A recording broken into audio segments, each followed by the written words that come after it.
Mesdames, Messieurs, bonsoir. Merci de rester fidèles au programme de DBS Télévision. Et bien sûr, le programme à vous proposer à l'instant, c'est l'arène olympique, votre rendez-vous de sport. Et pendant 1h30, nous allons déblayer l'actualité sportive avec les sujets, du moins qui ont été retenus pour cette autre balade de sport. Nous allons parler de Ligue 1 et 2. Nous sommes au dernier virage. On va faire un tout petit peu ce qu'on appelle, entre guillemets, l'autopsie des clubs et la problématique, voilà, la question à se poser véritablement dans le cadre de cette émission avec vous. On va se partager des idées pour essayer de trouver des solutions adéquates pour ces clubs mythiques qui perdent de vitesse et peut-être même en voie de disparaître. Le Canon sportif peine, le Tonnerre Calara Club est en panne et l'Union sportive Astre de la piétine. On va se poser sur la question de savoir où en sont véritablement les résolutions sur les différents clubs et aussi les éliminatoires de la Coupe du Monde de Russie 2018. On en reparle. Quels sont les joueurs qui pourront, à votre avis, être convoqués par le sélectionneur Hugo Bross pour jouer le match contre l'Algérie? La CAN 2019, le Cameroun est plongé dans les préparatifs. Cependant, le CHAN réservé pour les joueurs essentiellement évoluant au terroir a été retiré au pays du Kenya. L'évocation au niveau des critères, on en parle des retards au niveau des constructions des infrastructures sportives. Pour déblayer tous ces sujets, nous avons fait appel à 4 spécialistes, du moins 3 ont déjà répondu présent et sont avec nous sur ce plateau. Mesdames, Messieurs, merci. Et vous le saviez, vous pouvez contribuer par SMS via le code d'accès qui va s'afficher au bas de votre petit téléviseur. On va repartir vers la technique pour une toute petite transition et le retour, c'est vous présenter le panel tour à tour.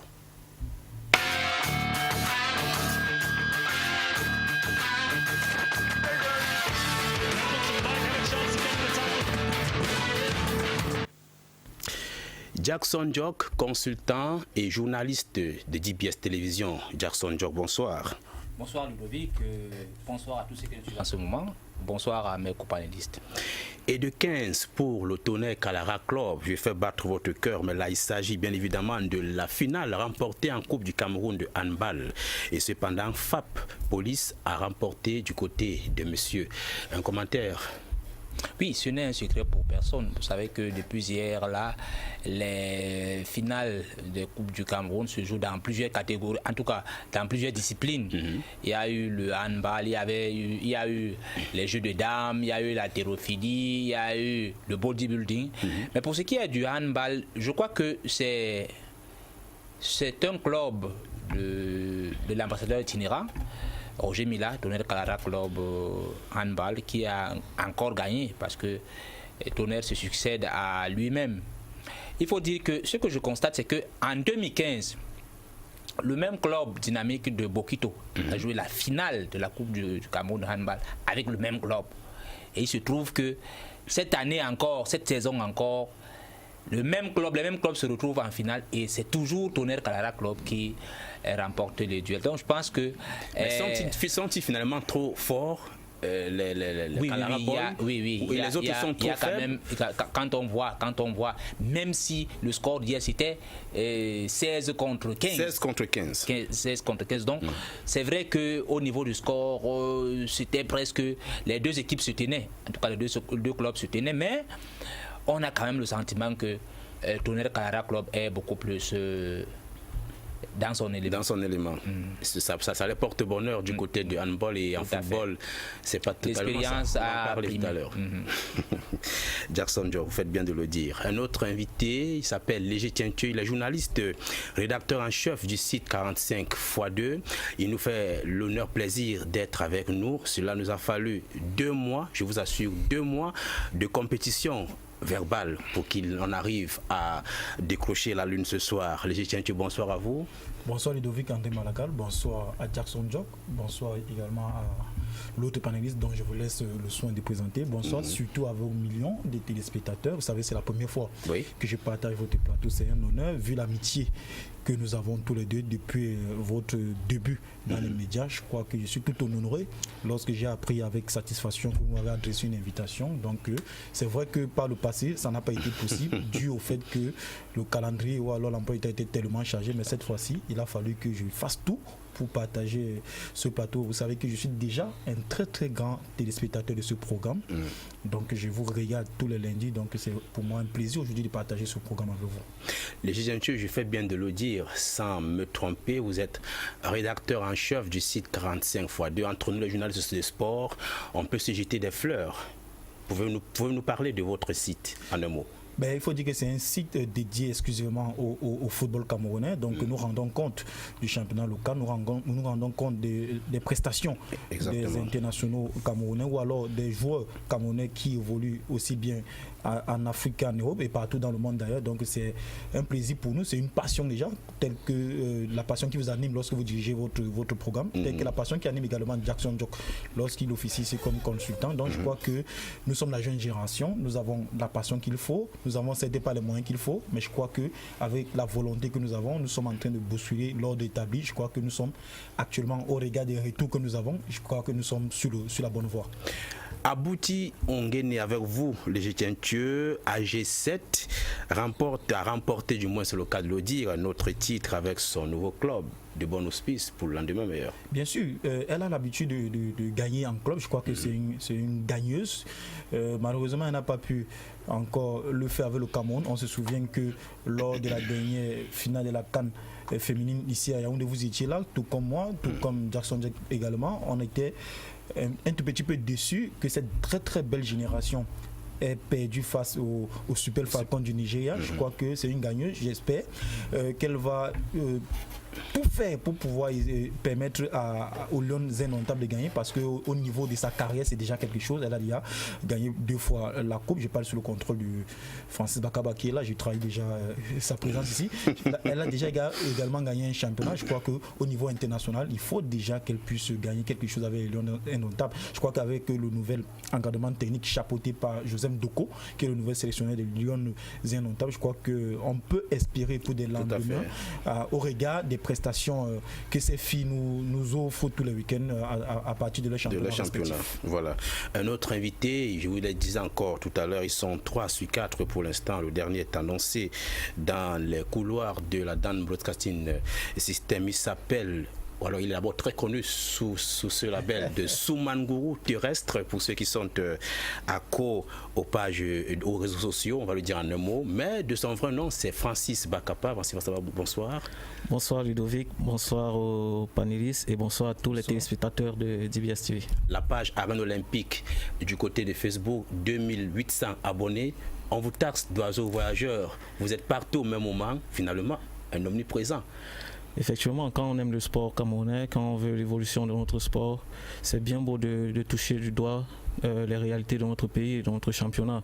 Et je crois que chaque week-end, je m'attelle à être toujours dans un bus pour pouvoir voir notre terrain déjà, nos joueurs qui jouent chaque week-end, que ce soit sur la pelouse, le gazon ou bien la terre battue. Je crois que en fonction de ça, on peut déjà savoir qui peut faire quoi. Et je crois que c'est un honneur pour moi. J'ai eu cette grâce cette année de faire pratiquement 9 stades de notre championnat.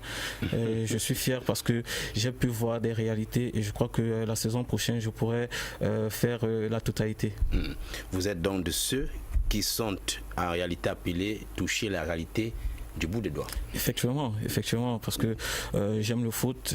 Faut rappeler, j'ai été ancien footballeur. Je sais. Donc aujourd'hui, pour moi, je veux aussi aider ceux-là qui sont restés, qui ont cru dans ce sport-là, de travailler dur, de les motiver. C'est vrai, au Cameroun, on ne gagne pas gros aujourd'hui. On n'a pas assez de moyens, mais avec le travail, on peut arriver si on le veut.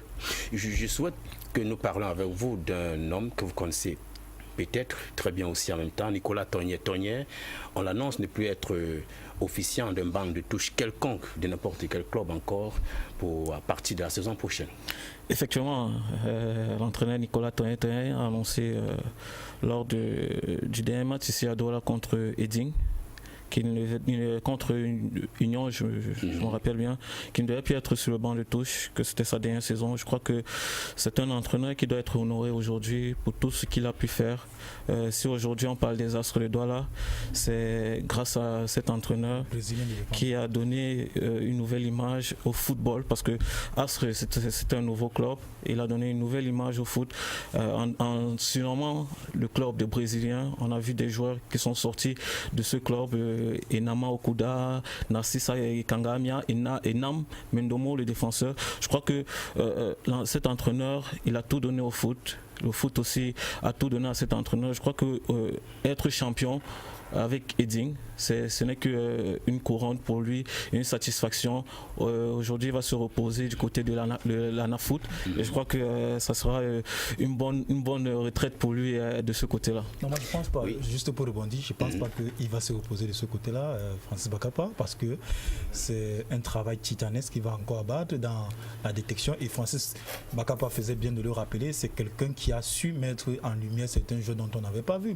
Francis a pris l'exemple des Astres de Douala avec l'époque où on a eu les Brésiliens de Bipanda. Francis a peut-être oublié que c'est lui qui a fait en sorte que Dialakouan joue la première vision. Effectivement, on a vu, c'est qui nous a fait rêver avec le beau football. Je crois que c'est la personne qu'il fallait convoquer pour cette Académie nationale de football. C'est quelqu'un petit d'expérience, c'est quelqu'un qui a une bonne lecture, c'est quelqu'un qui sait dénicher les talents. Je crois qu'on ne s'est pas trompé, ou alors le directeur général ou le PCA de l'ANAFoot ne s'est pas trompé en portant le choix sur Tonnet qui a montré une fois de plus qu'il était un très très grand entraîneur en permettant à Eding de terminer champion de cette saison-ci. Vous le devinez peut-être comme nous au même moment, ce n'est pas de l'imagination, c'est du direct, et vous le saviez, les autres aussi en font pareil, et on a aussi des petits aléas, on va les appeler ainsi, mais ça se comprend quand on est sous le coup du direct, on peut bénéficier de quelques gestes aussi qui viennent comme ça à l'improviste. Il s'appelle donc Eric Ngimbous, il vient de nous retrouver sur le plateau de l'arène olympique de ce lundi. Eric Ngimbous, bonsoir à vous. Bonsoir Ludovic, bonsoir aux panélistes. Bonsoir.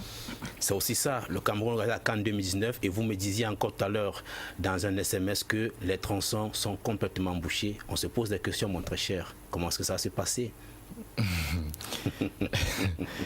Oui, les tronçons sont tellement bouchés et j'espère quand même que d'ici 2019 qui n'est pas loin, même comme le travail. C'est pas demain. Le Cameroun sera prêt aujourd'hui. On n'ouvre pas le débat Jackson, c'est la question adressée à Eric Ngimbous. Jackson, même quand on sait que ça sera très difficile pour nous, mais est-ce qu'il faut continuer à croire aveuglement? Bon, on aura le temps d'en parler tout à l'heure. Mesdames, Messieurs, merci d'être avec nous. On prend une transition et on prend la toute première articulation liée au regard porté sur la Ligue 1 et Ligue 2. À tout de suite.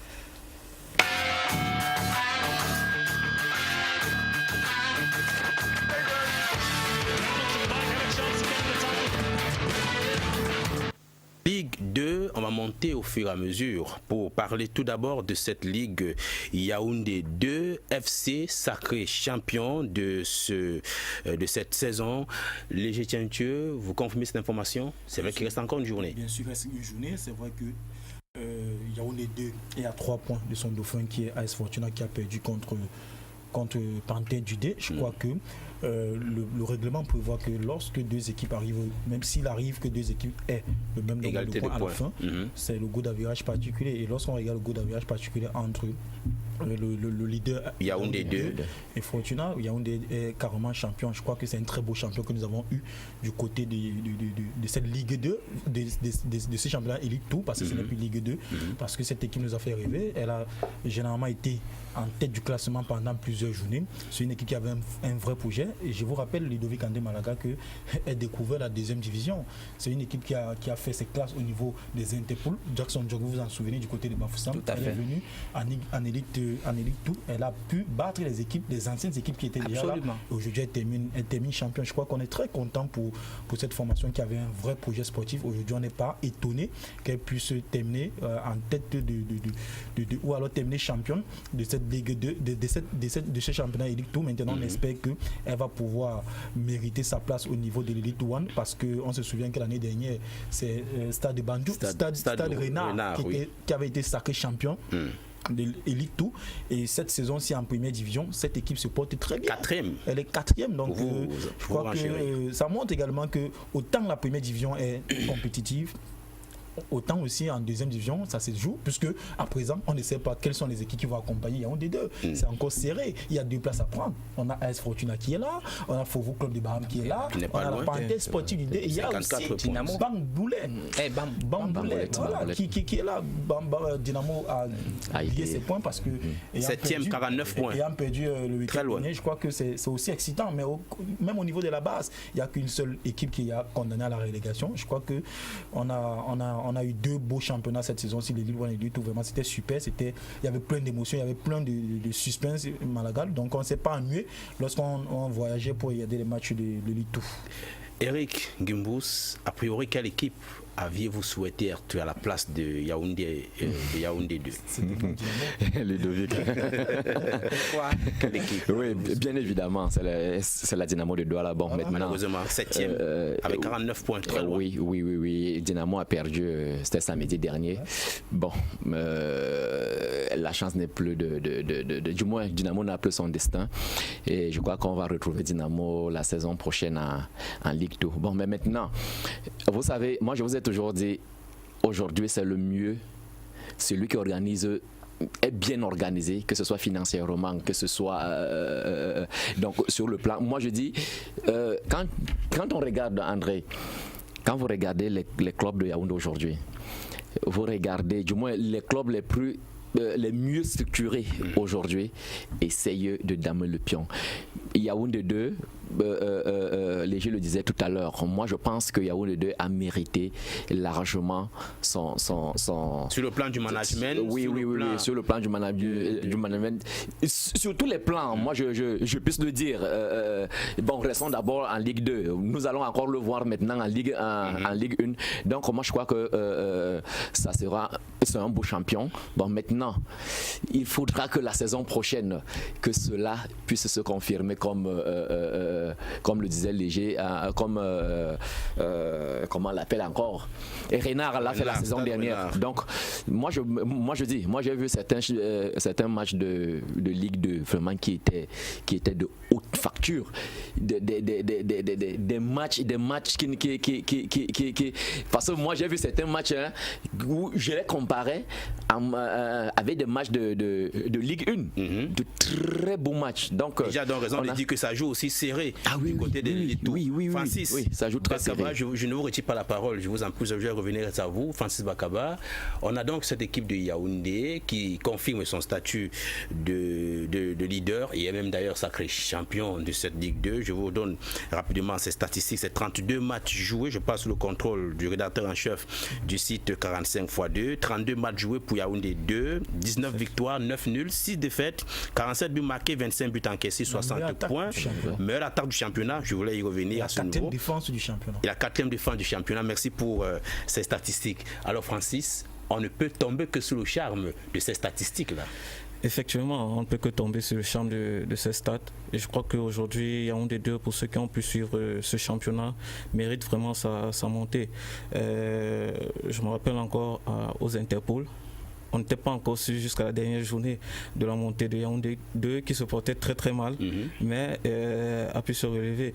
Et je crois que après ces Interpol, ils se sont vraiment apprêtés en recrutant déjà l'entraîneur adjoint de Diallo qui était chez les Minimes de Tangana, qui est venu avec de nouveaux joueurs, de jeunes joueurs qui avaient les ambitions de vouloir montrer quelque chose, démontrer qu'ils peuvent montrer de bonnes choses. Et je crois qu'aujourd'hui, Yaoundé 2 avec à la tête monsieur le maire, a pu obtenir cette montée. Et je crois qu'il faut vraiment féliciter ce groupe de jeunes joueurs qui ont donné tout. Je ne vais pas encore entrer dans les petites micmacs qui se passent. Vous savez que les salaires ne passent pas. On va en parler tout à l'heure. Voilà, je voulais demander, est-ce que vous ne trouvez pas de bémol au sein de cette équipe d'FC Yaoundé parce que vous les encensez, et sachez que Jackson n'a pas encore pu péter la parole. Effectivement, parce que déjà, c'est un club de deuxième division. Professionnel, parce qu'il faut le dire, c'est un championnat professionnel. Malheureusement, les primes d'entraînement là-bas sont fixés à 500 francs. C'est vraiment dérisoire. Et je ne vois pas un footballeur qui peut donner tout, mais je crois que le message que l'entraîneur a passé à ces jeunes, c'était ça. Travailler. Et si on ne vous paye pas, l'essentiel, c'est de monter en puissance. Peut-être avec ce résultat aujourd'hui, on peut tout donner. On peut donner tout cet argent, ou bien les recruteurs peuvent venir, vous pouvez voir mieux ailleurs. Donc travaillez d'abord pour vous. Et je crois que le message, il a été donné. Même l'entraîneur aujourd'hui, il n'est plus sûr de continuer avec cette équipe. Donc pour moi, quand même, je crois que Yaoundé 2 a été bien apprêté depuis les Interpol.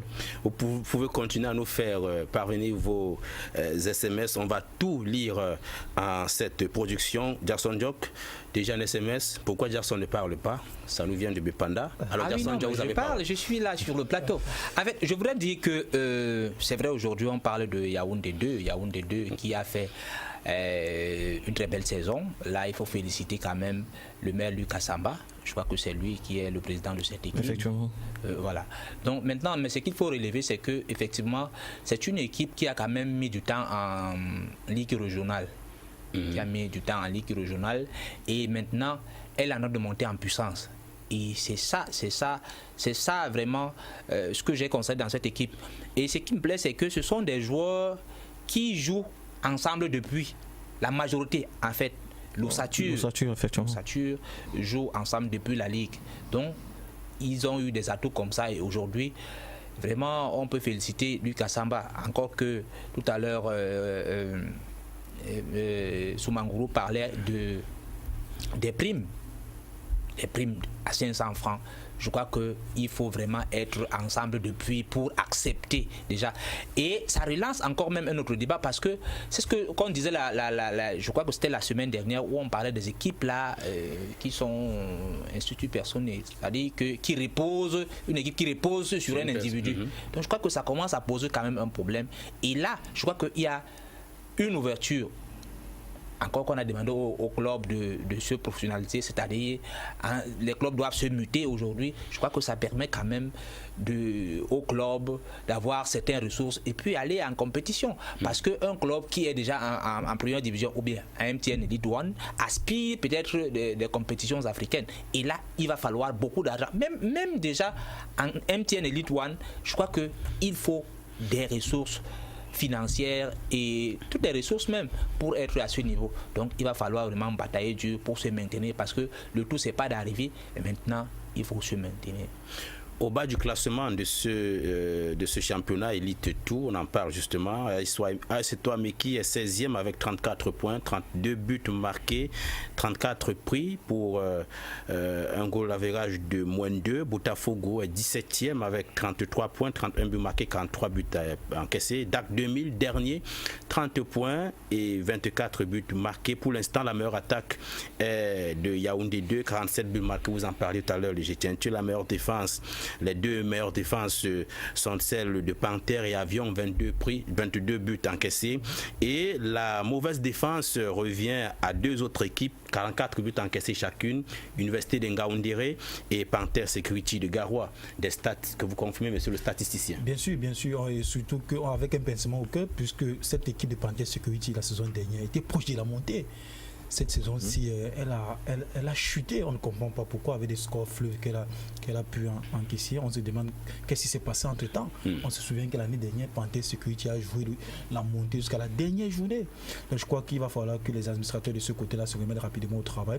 Sinon, l'équipe descendre en régional, ça va être très très compliqué pour elle. Donc c'est une équipe que j'ai eu le plaisir de regarder à 3 reprises. Il y avait du bon, il y avait quelque chose d'assez remarquable dans la production, dans l'élaboration de jeu cette saison-ci. Mais je crois que l'une des choses qui a fait en sorte que cette équipe ne s'est pas retrouvée au niveau du top 5, c'est dû à sa mauvaise défense. Vous l'avez si bien remarqué. Je crois que quand vous encaissez beaucoup de buts, il est difficile pour vous de les remonter, de pouvoir gagner des matchs. Je crois que demain ou alors la saison prochaine, il va falloir qu'on trouve des très très bons défenseurs pour éviter d'être classé parmi les premiers plus mauvaises défenses du championnat de Ligue d'élite tout. Eric Gimbous, on va laisser parler votre cœur cette fois-ci. En un mot, on parle de Dynamo avant de parler de l'élite One. Dynamo qui perd le match qu'il ne fallait pas perdre. C'était contre le Tonnerre Calara Club. 0 but pour Dynamo et 2 pour le Tonnerre. Ça fait très mal. Oui, ça fait très mal. Mais je crois quand même que pour plus de sérénité, moi c'est vrai, c'est mon club de cœur, mais moi j'ai toujours dit que de monter au sommet pour ne pas se maintenir, le mieux serait qu'on reste là où nous sommes. Parce que mieux se préparer. Oui, et mieux se préparer. On a quand même vu Isaac Sikotte cette saison a essayé de maintenir ce club malgré tous les problèmes.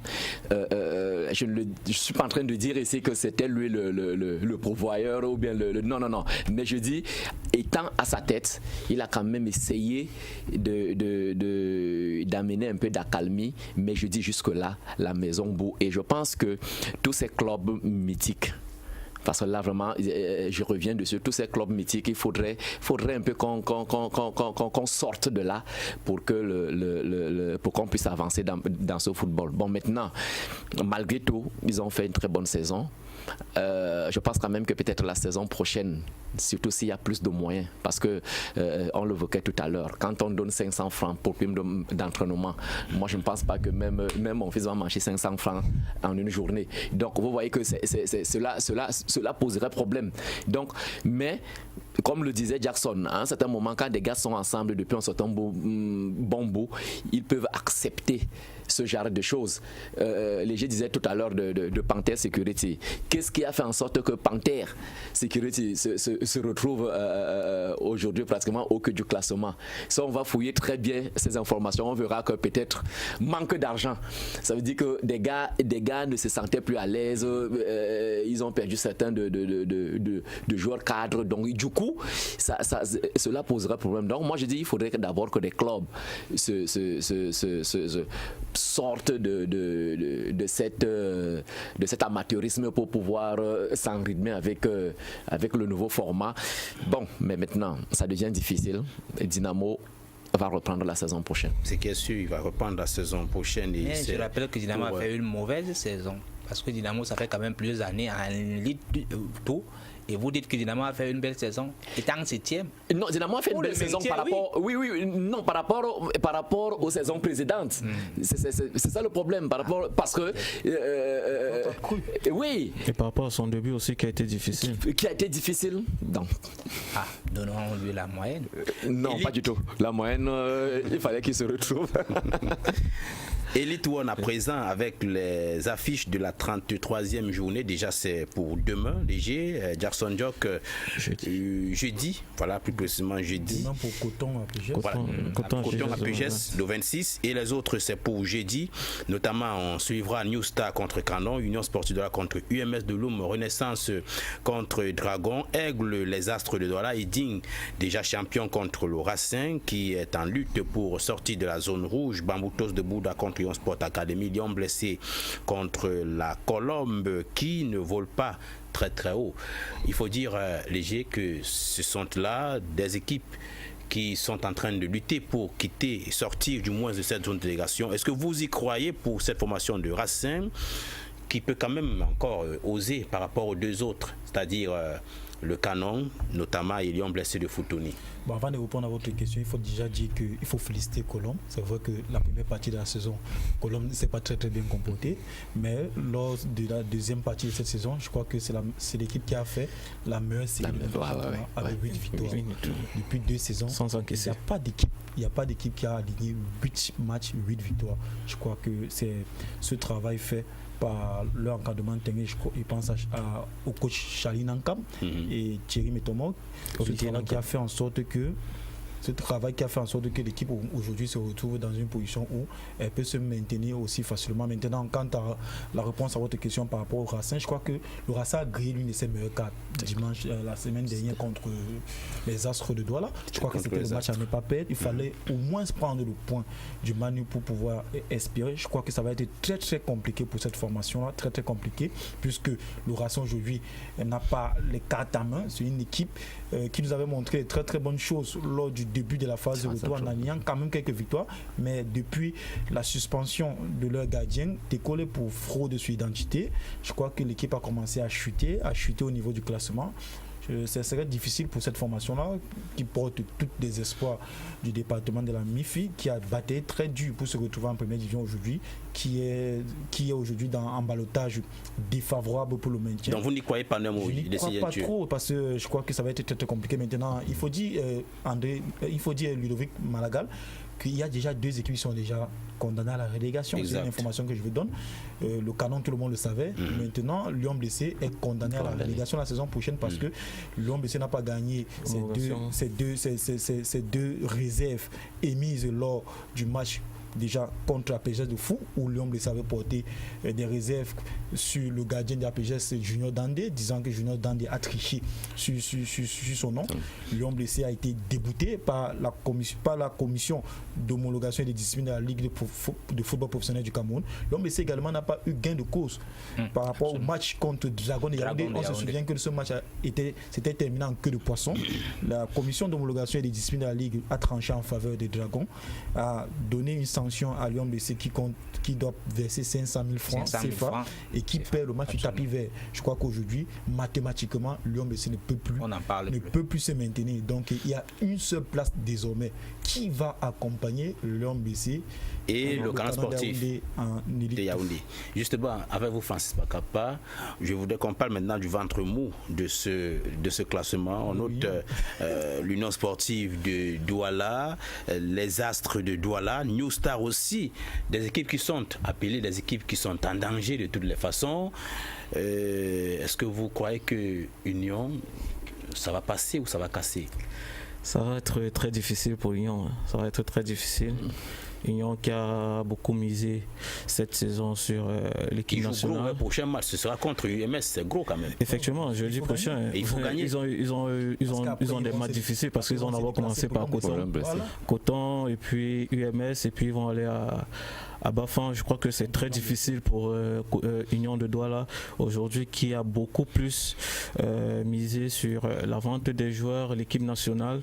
Et vous savez, Union n'a pas joué 2 matchs successivement cette saison avec ses joueurs internationaux. Soit ils étaient sur les Espoirs, soit sur les A-Prime, soit sur les Lions A. C'est une fierté déjà d'avoir des internationaux dans un club, mais à un moment, il faut aussi savoir ce qu'on veut. Et je crois qu'aujourd'hui, Union doit juste doit se prendre entre elle-même et voir. Surtout le recrutement a été fait dès le départ avec des joueurs qui sont venus. Platini Karam, qui n'a pas encore marqué cette saison, pourtant était le meilleur buteur la saison dernière, et qui cherche encore un but. Je crois que Union, s'y réussit. Si vraiment Union réussit à se maintenir, le recrutement la saison prochaine doit être axé sur des joueurs qui peuvent être là, c'est-à-dire avoir un banc de touche. Parce que quand des internationaux, que ce soit Pangop, Bitan ou bien Samuel Lane et Mbaizo ne sont pas là. Ceux qui étaient au banc de touche, ils n'étaient pas réellement le club. Et je crois que c'est souvent la première priorité quand on recrute dans une équipe. Il faut penser au banc de touche. Et je crois que cette saison, Union n'a pas eu le banc de touche et c'est ça qui pèse dans cette équipe-là. Mais vivement que dès jeudi, ils puissent déjà prendre au moins un point pour pouvoir se maintenir. Jackson Djoloka, Union interpelle tous les amoureux du football. C'est une équipe créée depuis 1958 et aujourd'hui est en très mauvaise passe d'ailleurs. Le cas de l'Union n'interpelle pas tout le monde. L'Union est victime de ses propres turpitudes. Voyez-vous, voilà un club qui attire vraiment des curiosités. Voyez, un club la majorité de ces joueurs sont dans toutes les sélections du Cameroun. La majorité de ces joueurs sont dans toutes les sélections du Cameroun. Mais ça veut donc dire qu'il y a du mérite. Il y a du mérite. Enfin, je me pose la question, Jackson Job. Non, il n'y a pas de mérite dans tout ça. C'est que, si vous voulez que je vous dise la vérité. Là, nous avons en image, je ne vous coupe pas, David Eto'o, un international camerounais, Jackson. Si vous voulez que je vous dise la vérité, ça ne concerne pas David Eto'o. Mais si vous voulez que je vous dise la vérité, c'est que Tombi Aroko voulait récompenser son ami Franck Api. Et pour ça, et pour l'aider, il fallait que ces joueurs soient dans toutes les sélections.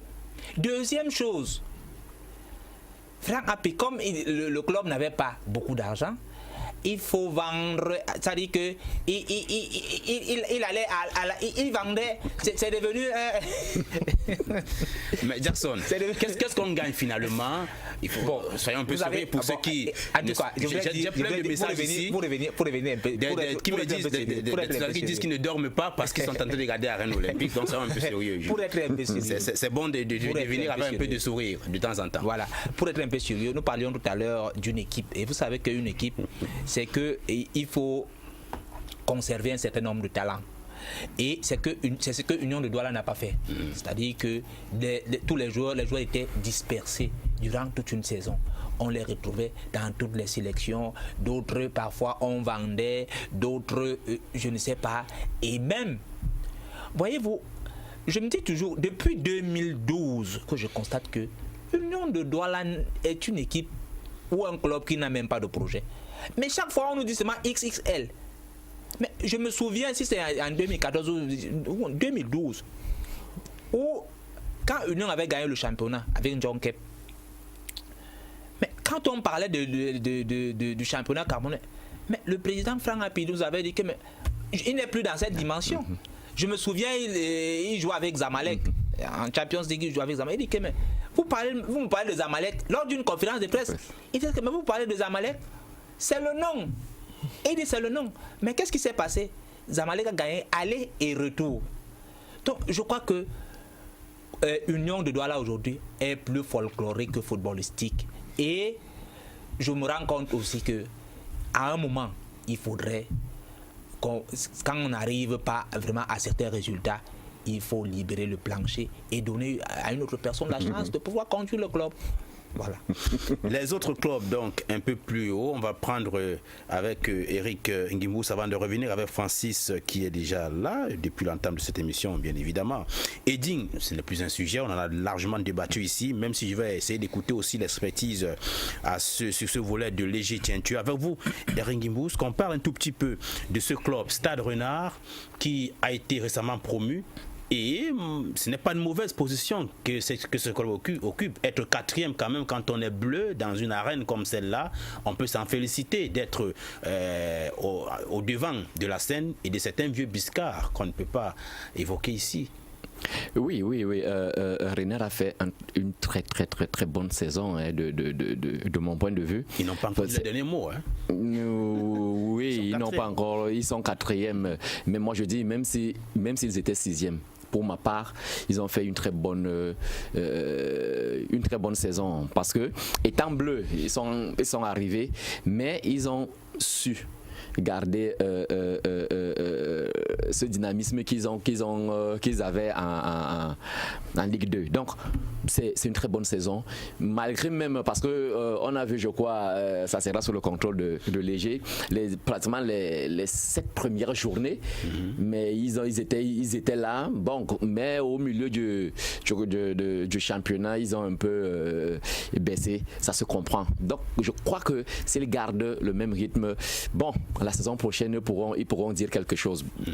Pour revenir, moi j'ai toujours dit, que ce soit Union, que ce soit Eding, que ce soit tous ces clubs-là, le problème réel de nos clubs, ce sont des moyens financiers. À partir du moment où on ne peut pas, ces clubs-là ne peuvent pas garder leurs joueurs, ça veut dire que leur donner les moyens qu'il faut pour qu'ils ne sortent pas, pour qu'ils ne partent pas, vraiment, nous allons toujours, on aura toujours des champions plus ou moins fabriqués. Je ne dis pas, ici là, je suis pas en train de parler de fabriquer comme si peut-être on les poussait, mais je dis, on aura des champions venant de partout. Tout simplement pourquoi? Parce que il n'y a aucun club. Quand on regarde l'Union de Douala, fait ses recrutements. Jackson l'a dit, pour vendre demain, pour avoir un peu d'argent. Du moins, tous ces clubs-là, il n'y a aucun club là qui te dira que j'ai un véritable projet, parce qu'un projet, ça se construit. Un projet, ça se construit. Vous faites un recrutement, peut-être, vous prenez peut-être 2 ou 3 ans. Vous dites que, ok, d'ici 3 ans, avec ce recrutement, d'ici 3 ans, je peux faire quelque chose et je dois garder l'ossature. Mais dites-moi, un seul club. Moi, je ne le vois pas. Même Coton, à un certain moment, Coton gardait peut-être des joueurs pendant peut-être 2 saisons. Et la 3e saison, non. Moi, voilà pourquoi quand nos champions partent dans la scène continentale, mais on n'a jamais pu... Ils reviennent rapidement. La queue entre les jambes. Je suis désolé. Très bien. Jackson Jock, on peut toujours, dans le même volet, parler de la disparition, enfin de cette perte de vitesse de ces clubs mythiques. On peut encore revenir sur le cas du Canon de Yaoundé. Je voudrais qu'on jumelle un peu ces 2 sujets pour qu'on avance très rapidement d'ailleurs. Nous sommes déjà rendus à 23h moins quelques minutes. Donc, on peut revenir sur le cas des clubs mythiques, Canon, Union Sportive de Douala, bien évidemment, et le Tonnerre Kalara Club aussi. Ce sont des clubs qui aujourd'hui sont en perte de vitesse et se retrouvent avec beaucoup de peine. Oui, il se trouve que ce sont les clubs dits de tradition sont aujourd'hui en perte de vitesse. C'est-à-dire que c'est parce que on n'a pas encore compris ce que c'est que le professionnalisme. Moi, je donne toujours l'exemple de la France où il y a quand même le PSG. On sait que c'est un club de tradition, on le sait. Mais il y a quand même des actions. Même si ce sont des actions, même si c'est 10%, quand même pour le club, c'est-à-dire pour Paris, il y a quand même 10% des actions de Paris. Maintenant, le reste, c'est pour ceux qui ont acheté le club. C'est-à-dire, on peut le faire chez nous. Pourquoi chez nous, ça ne peut pas? Parce que les gens se réclament la paternité de certains clubs. Vous voyez quelqu'un comme au Canon Sportif de Yaoundé, vous voyez quelqu'un comme Laurent Charles Atebaïne. Qui vous dit que le club là, c'est son père qui avait créé Canon de Yaoundé. Vous me dites que ça c'est un club de tradition. Donc il y a tout ça, il y a ce méli-mélo là, et que comme aujourd'hui le sport est devenu, en tout cas le football génère beaucoup d'argent aujourd'hui, le nerf de la guerre, c'est ça aujourd'hui. Vous avez vu par exemple la saison où le gouvernement, en tout cas l'État, a essayé de commencer à subventionner le football camerounais. C'est là où... Il y a eu beaucoup de problèmes, avant qu'on ne revienne à la raison. Voilà. Beaucoup de problèmes. C'est là où il y a eu beaucoup de problèmes dans nos clubs de tradition parce que simplement, tout le monde, c'est chacun qui veut contrôler cet argent. Donc je pense qu'il faudrait quand même qu'on aspire au professionnalisme, qu'on essaye de voir un peu comment ça se passe. Moi j'ai vu un exemple qui a tellement attiré mon attention. Vous voyez, c'est un Fabien Vogo, Edin Sport. C'est un club qui n'a pas beaucoup d'argent comme on le pense. Mais c'est un monsieur qui a un projet. Il fait avec les moyens qu'il a. C'est-à-dire qu'il planifie. Et voyez-vous, les gens le disent, les gens le témoignent.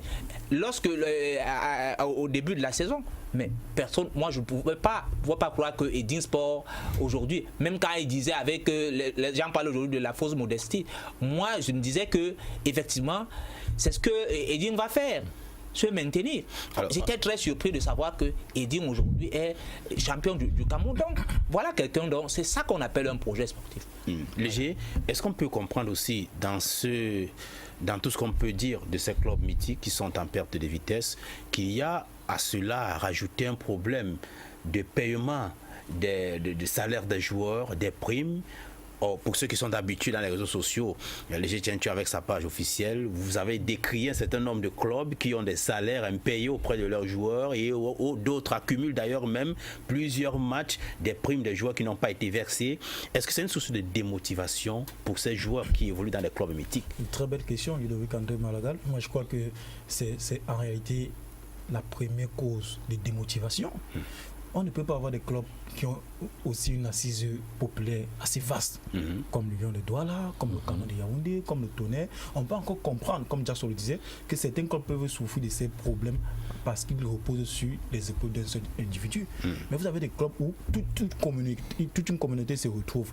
Mais nous sommes en train de voir que plus ces clubs-là ont plusieurs personnes ou alors reposent sur ont une base sociale ou alors ont une assise populaire, je crois que plus ils ont beaucoup plus de problèmes. Alors que ça ne devait pas être le cas. On a pris les exemples des équipes qui n'ont pas de salaire pratiquement depuis le début de la saison. On a pris l'exemple de l'Union de Douala. Malgré les sponsors que vous voyez sur le maillot, les joueurs sont à 7 mois d'arrêt de salaire. Et c'est un club tellement médiatisé, 7 mois d'arrêt de salaire, comment comprendre donc qui réussit à transférer des joueurs. Voilà, et qui réussit à vendre des joueurs. Le dernier transfert, c'est Chaptet dont on annonce du côté du Gynapti Tarragone, mais où on s'est fond. Vous avez également des équipes comme le Tonnerre, où les joueurs rasent les murs. Vous avez l'exemple du Canon de Yaoundé, où tous les jours, on vous concorde des commissions de sauvetage qui n'ont que pour objectif de se sauver eux-mêmes les poches. Peut-être on va pas évoquer les clubs, les joueurs où les clubs viennent, joueurs viennent à l'entraînement, ils sont bâchés sur des motos, sur des motos à tout risque. Au Canon, il n'y a même pas d'équipement. On va peut-être Jackson Job. On va parler avec les téléspectateurs au même moment. Il est posé la question de ce qu'il pense de la gestion des clubs au Cameroun. Ça se passe au téléphone via le code d'accès qui s'y affiche. Je vais le lire pour vous, qui est peut-être quelque part au coin de la maison, au 676 76 81 86 676 76 81 86. Faites-nous parvenir avant qu'on ne survole pour passer à autre articulation votre pensée.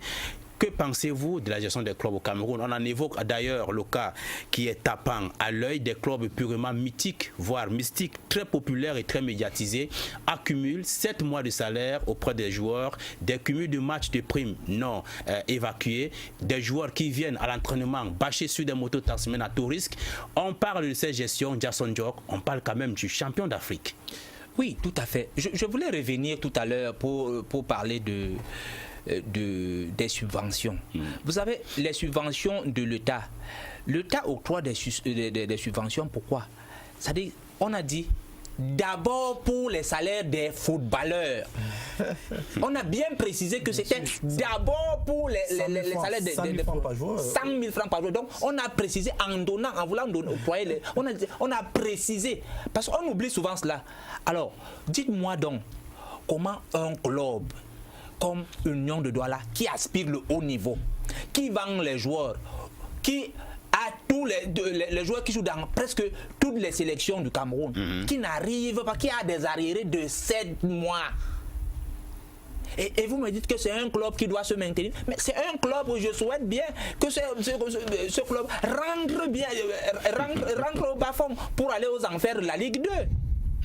Comme ça, peut-être, je crois que ça va les apprendre et maintenant, ils vont peut-être revenir dans les meilleures conditions et savoir que, en principe, aujourd'hui, on doit comprendre qu'on doit sortir de l'amateurisme. C'est assez grave, Francis. Il faut décrier ça. Presque tous les clubs de tradition, c'est la même chose. C'est assez grave d'évoquer et peut-être à comprendre de Eric Gimbous, on peut faire de telles remarques à des clubs nouveaux qui accèdent soit en Elite 2 ou en Elite 1, mais à faire ces remarques parmi des clubs mythiques, des clubs envieux, même à la limite, et populaires, ça donne quand même des larmes, hein, finalement. Effectivement, ça donne des larmes, des clubs mythiques devenus mystiques, il faut le dire, parce que aujourd'hui même, si vous voyez des clubs comme Edding, Cosmos se créer, c'est parce que c'était des supporters du Canon, du Tonnerre, qui n'ont pas pu supporter ce désordre et sont allés créer des clubs derrière pour montrer le bel exemple. Je crois qu'aujourd'hui, le Canon devrait normalement retrouver le Tonnerre.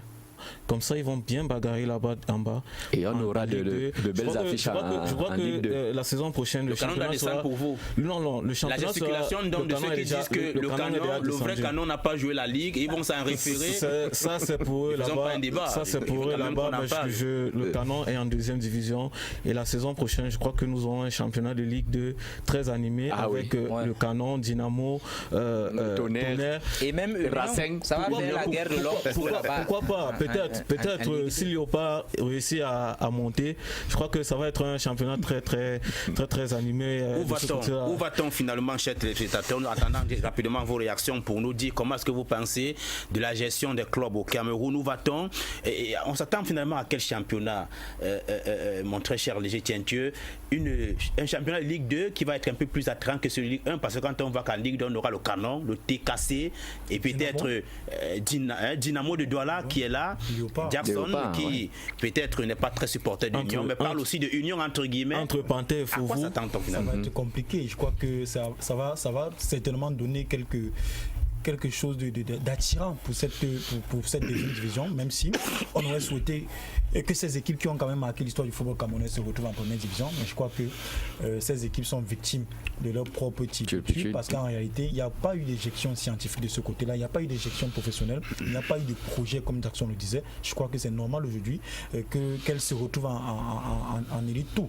Maintenant, je crois que ces clubs qui sont déjà vieux par leur âge devaient subir la transformation, parce que nous ne sommes plus à l'époque où il fallait se lever comme ça et gagner. Je crois qu'aujourd'hui le football est évolué. Si ces clubs n'ont pas pu faire la mutation, c'est normal aujourd'hui qu'ils soient aujourd'hui à être mis en difficulté par les jeunes loups aux dents longues comme Eding, on a pris l'exemple, comme Stade Rennais, on a pris également l'exemple, comme APGS de Fou. On a aussi pris l'exemple. Je crois qu'aujourd'hui, il faut vraiment que ces équipes de transformation, de tradition se transforment véritablement, qu'on puisse avoir une injection qui se rapproche du professionnalisme pour pouvoir vite retrouver la première division. Parce que si ça continue comme ça, j'ai bien peur que après la descente en élite tout, on peut voir ces équipes descendre en troisième division et disparaître bien après. Donc c'est ça mon inquiétude, parce que personne de nous sur cette table n'est content de voir le Canon de Yaoundé en première division au regard de ce que ce club a apporté pour le football camerounais. Voilà. Personne non plus n'est content de voir le TKC qui a pu faire ici le drapeau du Cameroun sur le plan continental. Personne ne sera encore content de voir les équipes comme le Racing et Bafoussam ou encore l'Union de Douala se retrouver en première division. Moi je pense qu'ils méritent leur position. À eux maintenant de tirer les leçons de ces échecs, parce qu'on se rappelle que le Canon devait descendre depuis 3 ans. Cette équipe n'a pas tiré depuis 4 ans déjà. Cette équipe n'a pas tiré les leçons de sauvetage in extremis. Je crois qu'aujourd'hui ils ne peuvent s'en prendre qu'à eux-mêmes. Bien sûr. Et ce qu'on observe aussi, c'est que aujourd'hui on se rend compte que ce sont les équipes, en tout cas les clubs du centre, qui ont la dragée haute. Et que la saison dernière c'était plutôt les clubs littoraux, mais cette saison c'est plutôt les clubs du centre. Parce que quand vous avez en première division, vous avez déjà été champion. C'est la dernière fois qu'un club du centre a été sacré champion, c'est le Canon de Yaoundé. Ironie du sort, son remplaçant devient champion. 15 ans après, en 2002. Vous voyez que le centre est en train de marcher. C'est pour ça que vous faites bien de souligner le très bon travail de Saint-Fabien Vogo. Depuis qu'il est là, on a eu d'abord APG de Fou qui a gagné la Coupe du Cameroun. Ça faisait 10 ans qu'un club du centre n'avait pas gagné la Coupe du Cameroun. Vous avez cette saison un club du centre qui gagne le championnat. C'est depuis 15 ans, on n'avait pas vu ça. On a dit le dernier gagnant, le dernier champion du centre qui venait du centre, c'était le Canon de Yaoundé en 2002. Je crois qu'aujourd'hui, on regarde également en élite tout. Vous avez AS Fortuna qui se porte très bien, qui est candidat à la montée. Vous avez également Yaoundé 2 qui est champion. Je pense qu'aujourd'hui, on a une région du centre qui est en train de travailler, qui est en train de prendre le pas sur d'autres régions. Maintenant, on a vu qu'au niveau du littoral, c'est pas toujours ça. Regardez aujourd'hui. L'équipe, on a UMS de Lom qui a été incapable de défendre son titre. On a Stade Rennais qui est arrivé, qui se bat tant bien que mal. Mais regardez les positions des équipes comme New Star, regardez les positions des équipes comme Astre de Douala, regardez les positions des équipes comme l'Union de Douala. Je crois qu'il va falloir qu'on se remette rapidement en cause pour pouvoir préparer la saison prochaine, parce que vous voyez, depuis 3 saisons déjà, le championnat est serré. C'est vrai qu'on a le champion 2 jours à l'avance, mais il n'en demeure pas moins vrai qu'au niveau de la base comme au sommet, les places africaines se jouent encore. Il y a encore beaucoup de suspense, même s'il faut reconnatre que notre football souffre toujours de ce problème de financement, parce que vous avez des joueurs. Voilà. C'est pour ça que j'aimerais donc vous dire que quand vous me dites que ce championnat est professionnel, moi je vous dirais non. Le professionnalisme, ce n'est pas sur le papier. À partir du moment où vous ne pouvez pas payer vos joueurs, à partir du moment où celui qui est au centre ne peut pas se nourrir de son métier, vous allez me dire que ce championnat est professionnel, mais moi je vous dirais non. Il y a des subventions, tout ça c'est pas contrôlé. et ce sont des présidents véreux et tous ces gens-là qui... Mais non, moi je dis, il faut vraiment, comme je le disais, il faut un suivi. Il faudrait que tous ces présidents... Je sais quand même que ces présidents de club, c'est pas facile, hein, cette histoire d'argent aussi au quotidien. Je sais très bien, c'est pas facile, mais il faudrait qu'ils fassent... C'est pour ça qu'on leur demande de muter des clubs. Bon, mais puisqu'ils ne veulent pas. Mais ils ne veulent pas, ils n'ont qu'à s'en prendre à eux-mêmes. Ils ne veulent pas, c'est tout. Non, moi c'est le footballeur qui souffre. Oui, mais c'est le football. Moi, je dis, il y a une chose que nous devons comprendre, c'est qu'effectivement, chaque pays au monde entier, nous ne pouvons pas prendre l'exemple de la France pour dire que si la France aujourd'hui, on base le pluralisme, c'est par rapport à votre santé financière. Non, moi je préférerais comme en France. Moi je préférerais le peu que nous avons qu'on essaye, qu'on ait même un championnat de 10 clubs capables de défendre les couleurs nationales. Ça veut dire que on met par exemple un budget. Chaque club doit nous présenter son budget. Peut-être minimum 50 millions en début de championnat. Vous verrez que tous ces clubs fantômes là vont disparaître et on aura un championnat compétitif. Même s'il est de 10 clubs. Même s'il est de 10 clubs. Non, vous savez, ça c'est même valable pour les équipes de canton. C'est-à-dire que les présidents, il y a plusieurs présidents qui rôdent tout. On dit, si vous voulez être président, vous déposez 50 millions ici, 50 millions. Vous allez voir des gens fuir. Justement. On appelle tout le monde. Justement. Okay, celui qui va diriger le canon, déposez 50 millions ici. Vous allez voir des gens parmi fuir. Les clubs dont les gens ne se plaignent pas du tout, on parle de Eding Sport qui, les joueurs pratiquement dans leur prière s'adressent après avoir évoqué le nom de leur président, s'adressent à Jésus et disent Amen à la fin. C'est dire quand même que de ce côté il fait bon de vivre. Francis Léger, Eric Gibous et Jackson Jock. Effectivement, j'ai pu suivre Eding cette saison et je crois que le président Saint-Fabien Vogo, il a annoncé les couleurs dès le début de saison en recrutant pratiquement 40 joueurs et je me posais la question en début de saison, avec ces 40 joueurs, va-t-il arriver? Et je crois qu'au final, aujourd'hui, j'ai la réponse à ces questions. Vous avez vu, contrairement à l'Union de Douala, Eding avait pratiquement 6 à 7 joueurs aussi en sélection. Mais il y avait le banc de touche. On ne savait même pas qu'il y avait des absents.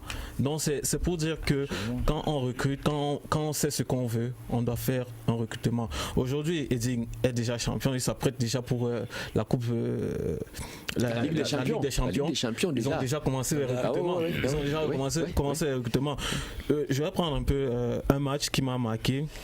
Eding contre Union de Douala à Yaoundé. Les joueurs d'Eding jouaient avec 102 000 francs dans le sac. 102 000 francs. Donc le président avait déjà tout donné, à vous d'aller gagner maintenant. C'est vrai, c'est pas une bonne méthode parce que là le joueur est sous pression. Il est sous pression parce qu'il a déjà l'argent et il peut mal faire, il peut mal réagir et tout. Donc vous voyez un peu ce président. Ne sera-t-il pas asphyxié? C'est vrai que l'année prochaine, ce ne sera plus seulement que le championnat. Effectivement, on aura des voyages maintenant. Effectivement, par avion pour aller de pays en pays. Et je crois que pour ceux qui ont suivi ce monsieur Saint-Fabien Vogo, il a soutenu tous ces clubs du centre, que ce soit à Pigès Zonfou, que ce soit Yaoundé 2, que ce soit même le Canon, il a soutenu tous ces clubs. Donc je crois qu'aujourd'hui, il va se concentrer uniquement à son club et je crois que Eding peut faire quelque chose cette saison.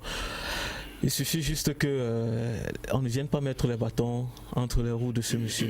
Douala, est la maman nourricière du football au Cameroun, mais on constate avec beaucoup d'amertume qu'aucun club de Douala dans le top 10 de Ligue 1. Je tiens-tu? C'est compliqué, c'est vraiment compliqué. La première place revient à New Star qui est 12e. C'est vrai, vous avez dit Douala parce que je voulais étendre au niveau du littoral. Non, je parle de Douala. Je parle de Douala, j'ai précisé. C'est très compliqué pour la ville de Douala. Vous savez que ici on joue beaucoup au football, il y a beaucoup de clubs à Douala. Je crois que c'est une saison à vite oublier. On se souvient même que New Star a beaucoup bataillé pour ce club-là. New Star a été relégué pendant plusieurs journées. C'était la remontée. Le coach Laurent Diamant est arrivé, il a su redresser là-bas. On a une équipe de l'Union de Douala qui est moribonde. On a les As de Douala qui ne brillent plus. On se demande où est-ce qu'ils brillent. Certainement depuis 3 saisons. Je crois qu'il va falloir certainement que ces équipes se remettre rapidement au travail. Parce que si on assiste aujourd'hui à la descente, parce que la saison dernière, on se souvient qu'il y a une équipe de Douala qui est descendue, c'était Botafogo. Et qui descend encore. Et qui est encore en danger. Quand une autre équipe de Douala qui descend, monsieur, ça veut dire qu'il y a quelque chose qui ne marche pas. Il va falloir qu'on se remette rapidement au travail. Parce qu'on a été habitué ici à Douala à aller dans la vieille cuvette du Dépendant du sport et regarder 2 matchs. Et Jason Job. Ah oui. Mais aujourd'hui, ce n'est qu'un seul match. Ce n'est plus ça. Ce n'est plus ça. Ça veut dire que quelque part, ça ne marche pas. Pourtant, je crois qu'ils doivent mettre une politique qui doit attirer les bons joueurs. Parce que tout le monde est content de jouer dans une ville comme Douala. Ah oui. Si vous demandez à un joueur de l'Unisport de venir jouer à Douala, si vous mettez les conditions, il ne va pas richiner. Il viendra parce qu'à Douala, on a la puissance des médias, ils sont mis en lumière, on a les infrastructures qui sont, c'est-à-dire mieux par rapport à l'affluence dans tous les stades du Cameroun, vraiment. Donc, le record est battu. On ne comprend pas qu'aujourd'hui, ces équipes sont en train de traîner le pas. Très bien. Contrairement aux avec vous, avant de qui sont en train de prendre le flambeau, qui sont détenus et la dragée haute à celle de Douala. C'est quand même compliqué. Tout à fait. Au-delà de ce que Léger est en train de parler, c'est-à-dire, je constate les clubs de Douala sont. J'ai souvent l'habitude de prendre l'exemple de ce film qui a retenu mon attention, de Sergio Leone, paru vers 1968 lors de la guerre de sécession aux États-Unis, intitulé Les bons, la brute et le truand. C'est-à-dire, il y a dans le littoral, il y a les bons, il y a les moins bons et il y a les mauvais. Maintenant, on ne sait pas. Le problème, c'est qu'on ne sait pas qui est le bon, où est le bon, où est le mauvais, où est le moins bon. C'est ça. C'est-à-dire qu'en même temps, tous ces clubs-là ont en même temps tous ces qualificatifs-là. Donc, c'est ça qui pose problème dans notre région. On ne sait pas quel est le bon club, quel est le mauvais, quel est le moins bon. Et tout ça. Jason, je vous rassure, votre message est passé. Francis, vraiment le dernier mot. En fait, je vais un peu prendre juste un exemple. Tout à l'heure, je venais avec Léger et on était en train de regarder sur une vidéo la reprise des entraînements de AS Vita Club du Congo. L'entrée au stade, seulement pour les entraînements, c'est 5 000 francs par supporter et Léger là il est témoin, le stade était archi comble. Donc c'est pour dire que si déjà même nos clubs ils réussissent aussi à mettre cette politique pour pouvoir s'aider entre eux-mêmes, ces supporters, je crois qu'on n'aura pas la mort de ces clubs mythiques devenus mystiques parce que le nerf au total c'est l'argent. Le nerf c'est l'argent et je crois que aujourd'hui si ces clubs penser au moins, c'est vrai qu'on n'a pas des stades qui sont fermés, mais justement parce que je voulais aussi effectivement on n'en a pas, mais le stade de la réunification où tous ces clubs s'entraînent, que ce soit Union, New Star ou bien encore AS, peut être fermé et l'entrée peut être payante. Donc je crois que tous ces clubs là doivent aussi regarder cela pour pouvoir construire aussi leur propre stade de demain. Si, on va prendre la prochaine articulation. Avec nous, le rédacteur en chef du site 45x2. On va donc parler cette fois-ci en un mot du retrait de ce CHAN 2018 au Kenya. Vraiment en un mot, parce que ce qui nous intéresse dans ce volet, c'est de parler de la CAN 2019. Le Cameroun, dans les préparatifs, on évoquera, loin d'être une émission politique, peut-être la situation un tout petit peu inquiétante qui nous interpelle tous pour cette Coupe d'Afrique des Nations et pour notre propre sécurité, vraiment loin d'être une émission politique. Alors, Léger Tientue, Jackson Joringimbus et Francis Bakapa, j'ai de la peine de la parole à qui veut la prendre, et une seule personne va se prononcer sur le retrait de ce CHAN au Kenya, et cette candidature est ouverte pour 10 jours. Ben c'est vrai qu'on avait vu cette décision venir, puisque vous savez que depuis la prise de fonction du président Ahmad, il avait dit que les compétitions ne doivent plus s'organiser comme par le passé. Il met un accent d'honneur, il met un point d'honneur sur la qualité des infrastructures, sur la livraison des infrastructures à temps. Donc c'est-à-dire que c'est une gestion qui tranche. Ils ont dit qu'ils seront intransigeants. Voilà, c'est une gestion qui tranche. Il l'a encore rappelé il y a cela 48 heures. L'ancien président Issa Yatou, il a dit. Et on savait que le Kenya n'était pas prêt. Le Kenya a traîné le pas. Et lors du comité exécutif récemment tenu à Accra, la décision a été prise d'enlever l'organisation au Kenya. Pour un observateur avec on savait que ça ne pouvait plus se passer du côté du Kenya parce que le Kenya accusait un retard énorme. Est-ce que ce il a film... dit il va pas transiger, il sera intransigeant. C'est-à-dire que les footballeurs doivent évoluer dans des environnements sains. C'est pour ça qu'il avait déjà annoncé les couleurs en disant que si le Cameroun n'est pas prêt, on devrait lui retirer l'organisation de la CAN. Est-ce que ce film, Jackson Job, épisode qui nous intéresse, interpelle les Camerounais aussi dans la lancée des préparatifs de la Coupe d'Afrique 2019? Oui. Et moi, d'abord, avant d'arriver dans les préparatifs 2019, je pense qu'il y a quelque chose qui attire quand même mon attention, parce que je voyais que c'est le Cameroun qui est le seul pays qui n'a pas des infrastructures. Je me rends compte que même les pays comme le Kenya, il n'y a pas des infrastructures. Je me tourne. Et ce que je ne comprends pas, par exemple, ce que Ahmad est en train de nous vouloir démontrer qu'effectivement, il sera intransigeant par rapport à la CAN, c'est d'accord. Mais il faut aussi penser à financer les stades en Afrique. Ce que la CAF ne fait jamais, n'a jamais fait. Montre-moi un stade que la CAF a construit en Afrique. Il sera intransigeant. D'abord, il ne respecte pas. Il a d'abord un langage condescendant envers les pays. Et en plus, il vous dit qu'il sera intransigeant. Intransigeant, oui. Maintenant, il faut aussi que la CAF pense à financer les stades en Afrique. Voilà le coup de gueule que je voulais aussi passer. Moi, je ne serais pas d'accord avec le coup de gueule de Jackson, parce que la CAF ne viendra pas construire des stades. Et ce que je veux dire, avant de revenir chez nous, on a vu le Kenya. Vous avez parlé de construire, mais on parle de financement. C'est voilà, construire peut-être. À la suite d'un budget qu'on vous alloue pour l'organisation de la compétition. La construction pas un État. Donc c'est un chantier réservé à une confédération. Voilà. Maintenant, le Kenya, Léger le disait tout à l'heure, le Kenya devrait construire 4 stades pour le CHAN. Malheureusement, à moins de 4 mois, à moins de 5 mois, le Kenya n'est qu'un seul stade. Et puis, la situation politique du Kenya aujourd'hui n'a pas permis à la CAF, n'oublions pas Jackson, cette compétition, c'est une propriété de la CAF.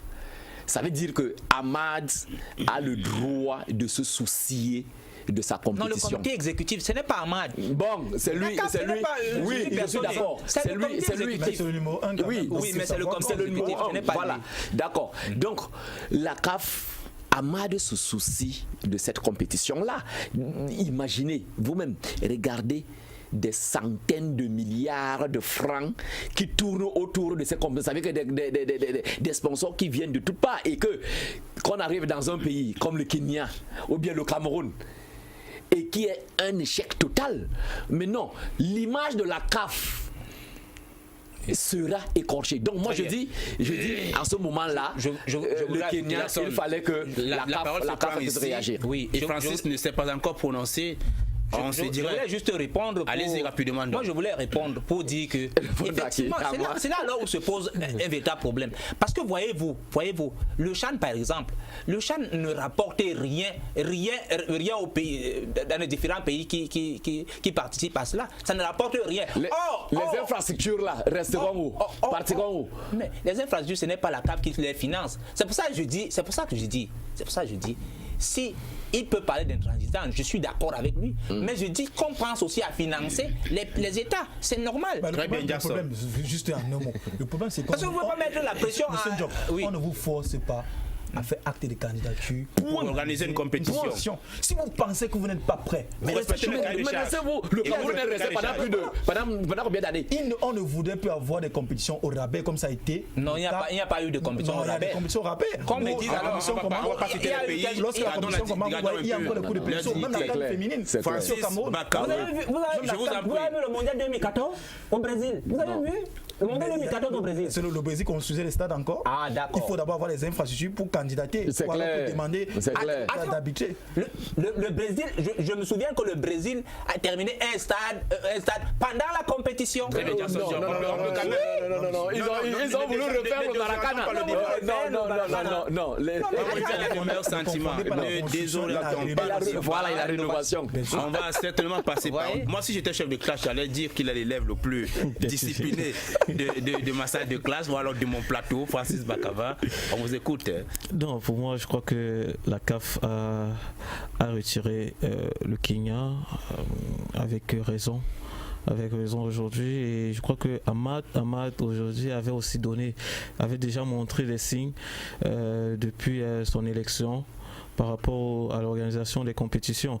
Donc retirer le Kenya aujourd'hui, c'est pas une surprise pour moi. C'est vrai que on voit plus le côté infrastructurel, mais moi je crois que c'est pas de ce côté. Vous savez que sur le plan politique de ce côté-là aussi, il y a eu des élections. Beaucoup d'instabilité. Voilà, donc je crois que peut-être c'est ça qui a aussi penché en défaveur du Kenya.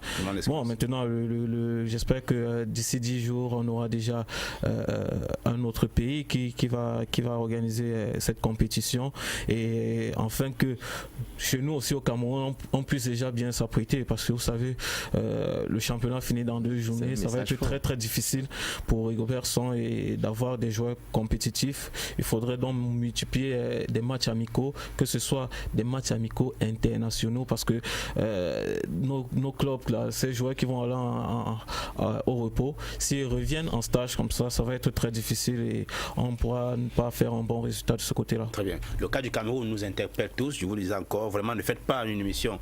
Je ne veux pas des termes politiques. Nous restons dans le débat du sport et construisons dans le sport, bien évidemment. Jackson Diop, le Cameroun aussi est dans ce volet d'organisation. Ça piétine, ça traîne. On s'en souvient encore fraîchement des déclarations de Amad qui dit avoir fermé la porte à toute délégation camerounaise et à nous laissant dans notre propre turpitude de la gesticulation dans les médias. Et il remercie quand même au passage Samuel Eto'o-Fils qui est venu vers lui avec un franc-parler, discours de construction et autres. Jackson Diop, quelle lecture peut-on faire sur le cas du Cameroun actuel et de l'organisation de cette Coupe du Monde? Que dis-je? À 24 équipes, on se dit quand même que c'est la Coupe du Monde, mais la Coupe d'Afrique cette fois-ci, et aussi bien évidemment de ce volet de sécurité. Alors, avant de répondre à votre question, je voudrais d'abord que vous fassiez le choix des mots politiques et le choix des mots... Ne citez pas les noms politiques, on le connaît, je connais. Ne citez pas les noms politiques. Okay. Vous aviez fait une conférence cet après-midi avec un homme politique. Je n'ai pas vu que vous reveniez par exemple sur cette conférence. Et qu'on reste dans le volet du football. Oui, je pense que pour ma part, peut-être que je ne voudrais pas d'abord m'aventurer dans ce côté-là parce que je me réserve de dire certaines choses. Vous pouvez d'abord donner la parole à une autre personne. D'accord. D'autant que vous formulez très bien vos arguments. Ce n'est pas question de formuler les arguments. Eric Gimbous, avec vous, la parole. Le cas du Cameroun, laissons alors le volet sécuritaire qui vous embête un tout petit peu. Parlons restons dans le cadre de la mise en place des infrastructures. Nous sommes tellement en retard. Quels qu'en soient les cas, nous sommes toujours en retard. Oui, nous sommes tellement en retard. Les conteneurs ne sont jamais arrivés, pas encore de fumée blanche. Oui, nous sommes en retard, sauf que pour la construction de stade, surtout je vais d'abord parler du stade de Japoma parce que j'y étais, ça fait pratiquement, je crois, 4 jours. Bon, on était là, je puisse quand même vous dire que... C'était une mission d'inspection avancée de la CAF? Non, non, pas du tout. J'ai quand même profité de j'étais avec certaines personnalités. Bon, j'ai pu... Sauf que vraiment, le stade s'avance à grands pas. C'est vrai qu'ils sont encore au niveau de la fondation. Et on a pu remarquer, j'ai pu remarquer quand même que certains matériaux préfabriqués étaient déjà stockés d'un côté. Bon, donc, je crois quand même que concernant ce stade, vraiment, ça évolue parce que j'ai suivi le directeur du projet qui disait à cette autorité que je ne veux pas quand même aller ici, il disait que bon, ce stade sera livré au mois d'août. Très bien. Donc, vraiment, les travaux s'avancent. La partie camerounaise, mais ce qui m'a quand même intrigué, c'est que la partie turque ne voulait pas que la partie camerounaise soit plus ou moins impliqué dans cette histoire-là, parce que ça m'a quand même un peu intrigué, parce que il fallait que peut-être que tu puisses comprendre le turc pour pouvoir dénicher de quelques. Mais je dis quand même que sur au niveau de ce stade-là, sincèrement, les travaux s'avancent. Mais ce qui m'a aussi intrigué, c'est que ça risquera d'être comme le stade de Bafoussam. Ça veut dire que le stade pourra être mis à jour, mais sauf que il ne sera pas couvert. Non, il sera même couvert, mais sauf que les infrastructures routières ne seront pas là. D'accord. Parce que jusque-là, il n'y a que le volet de la construction des infrastructures, je l'espère bien. On se focalise beaucoup sur la construction des stades, mais ça ne s'arrête pas que là. Non, pas du tout. Des hôtels, pas du tout. Des routes, des plateaux techniques de référence. Et tout ce que cela accompagne, je veux dire. Oui, bien sûr, on a également les télécommunications. On doit avoir l'Internet de très haut débit, ce n'est pas ce que nous avons. Mais je crois que j'ai toujours des inquiétudes par rapport au fait que le Cameroun sera prêt pour cette grande fête du football continental. Mais vous y voulez quand même qu'on organise, hein? Parce qu'on peut vous tarder pessimiste. Bien sûr, c'est toujours un plaisir c'est un plaisir de vivre ça au pays. Vous savez, on n'était pas là, nous n'étions pas encore nés lorsque le Cameroun organisait la Coupe d'Afrique en 1972. Bon, mais il ne faudrait pas aussi faire on avance rapidement. On a eu la chance d'aller couvrir cette compétition ailleurs. On a vu comment cela s'est passé, comment ça s'est très bien passé au niveau du Gabon. Mais je crois qu'on a fait beaucoup d'annonces. Comment se fait-il qu'au jour d'aujourd'hui, le stade de la unification ne soit pas encore fermé, quand on sait que ce stade devait subir des travaux d'une société canadienne? On attend la fin du championnat. Il reste 2 journées. On attend la fin on attend de voir, puisqu'on nous a dit on devait plutôt fermer ce stade avant la fin du championnat. Maintenant on dit après délocaliser les matchs. On dit maintenant après la fin du championnat. J'attends de voir. Le Runda Dia également, je crois. Le club n'avait pas l'argent. On attend la fin du championnat. Effectivement. On a Limbé, on a Bafoussam qui n'a pas toujours ses stades annexes. Je crois qu'il y a encore beaucoup de choses à faire. Il y a aussi les voies on a dit la route, c'est quelque chose, parce qu'il y a beaucoup de délégations, c'est quand même 24 équipes. L'aspect sécuritaire, j'ai parlé encore de Coupe du Monde, c'est 24 équipes. Voilà, je crois que c'est beaucoup. Du point de vue du modeste journaliste que je suis, je crois que je ne vois pas trop les choses avancer dans le sens qu'ils souhaitaient. Je sais que nous sommes champions de la dernière minute. J'espère que cette fois-ci, ça va aller, puisque par le passé, on bénéficiait du parapluie de Issa Hayatou. Ah oui. On n'a jamais bénéficié de ça. Non, on a bénéficié. Nous avons on a bénéficié. Personne ne peut nier quand même.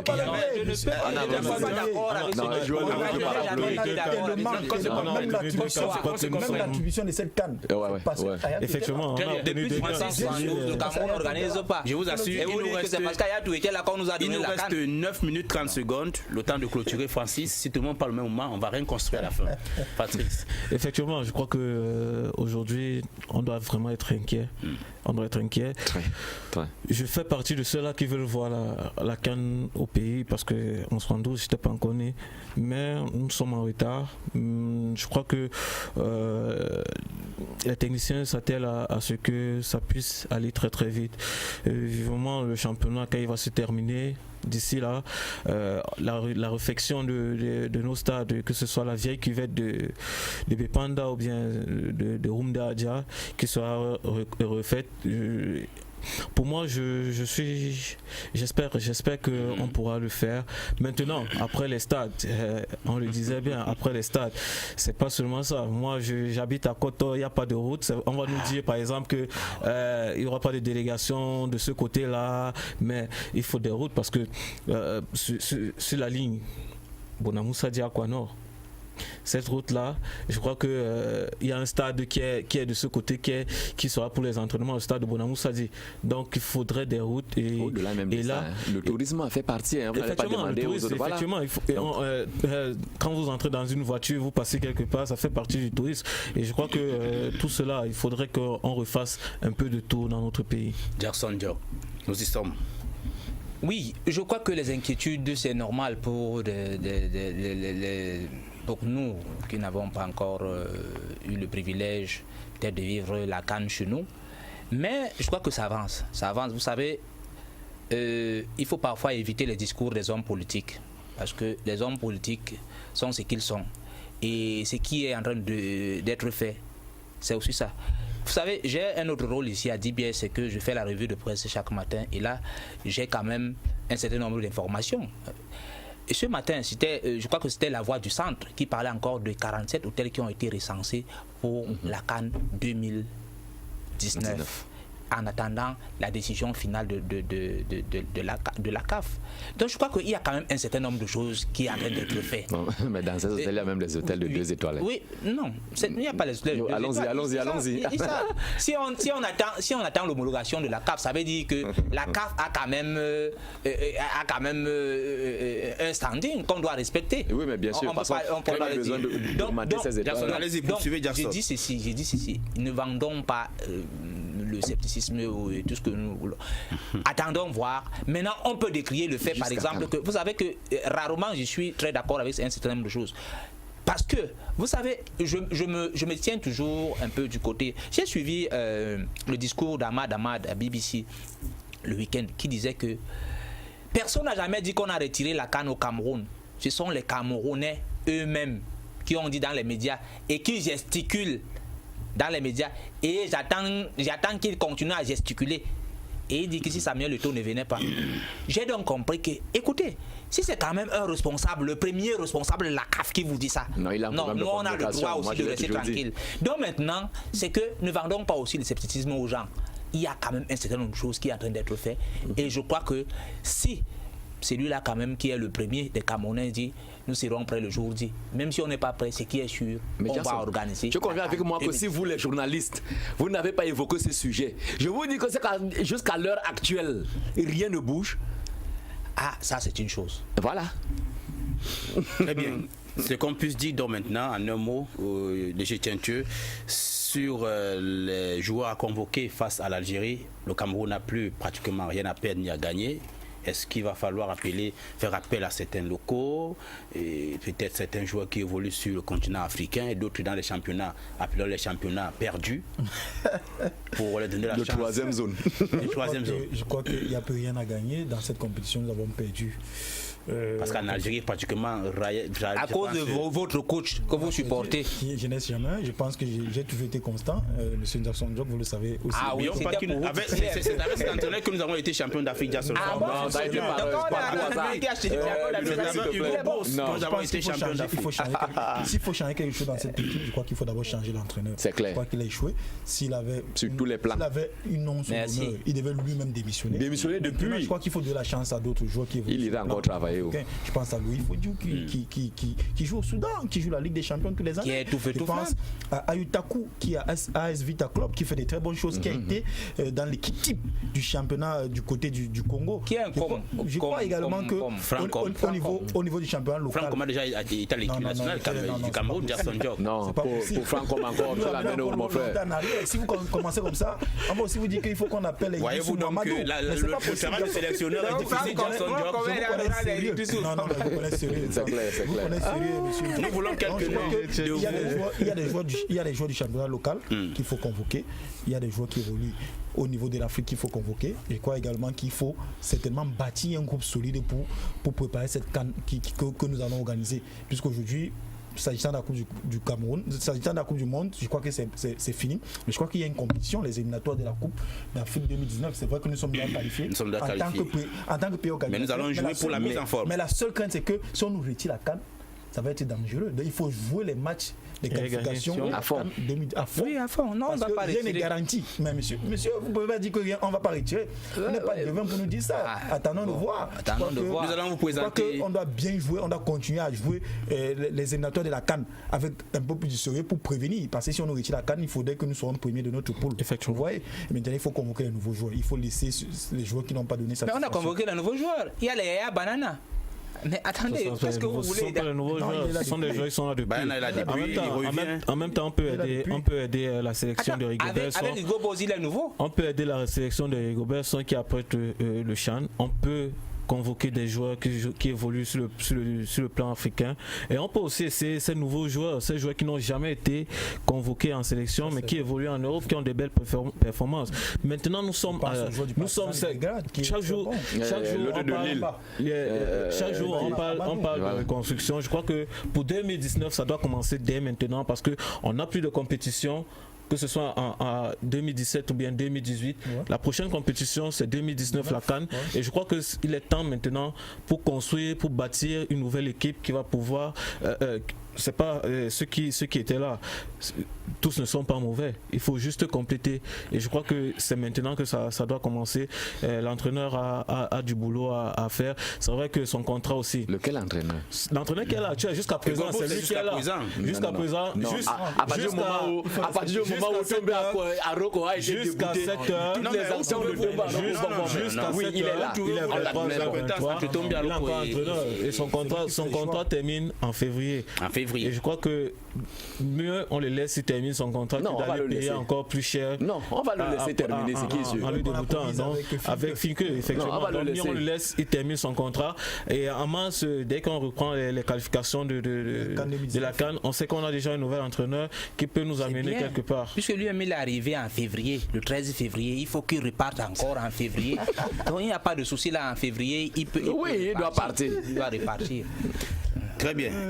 Jackson Jock, on va prendre donc en photo et en image, bien évidemment, la photo de Cédric Doumbé, que vous connaissez très bien, Jackson Jock, certainement aussi Francis Bakapa. Cédric Doumbé, qui a signé du côté de la Jordanie. Vraiment, je m'évite de me lancer dans la prononciation du nom du club. Désormais, il évolue en première division. Ça ne vous surprend pas. Je sais que vous échangez très régulièrement. Donc, on va voir rapidement un défilé de ces photos. Il a signé en première division du côté de la Jordanie. On va voir le maillot du club qui nous a gratifié par le biais des réseaux sociaux. Il est d'ailleurs à l'écoute. Il me fait signe à l'instant même qu'il est avec près de 10 joueurs de son club rassemblés tout autour de lui pour voir. Ils ont écouté l'émission depuis l'entame. Ils sont avec nous. Rapidement un mot, Jackson Jock.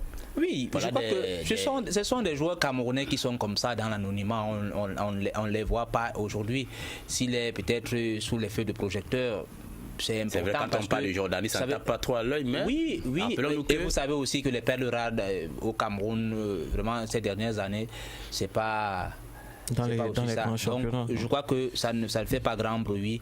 Et des gens comme ça peuvent venir, peut-être pour sauver l'équipe du Cameroun. Qu'est-ce qu'on peut? Francis? Ouais, c'est un avant-centre que je connais parfaitement, qui a fait le centre de formation de Barcelone. Il est passé au Portugal. Il a passé près d'une saison sans jouer.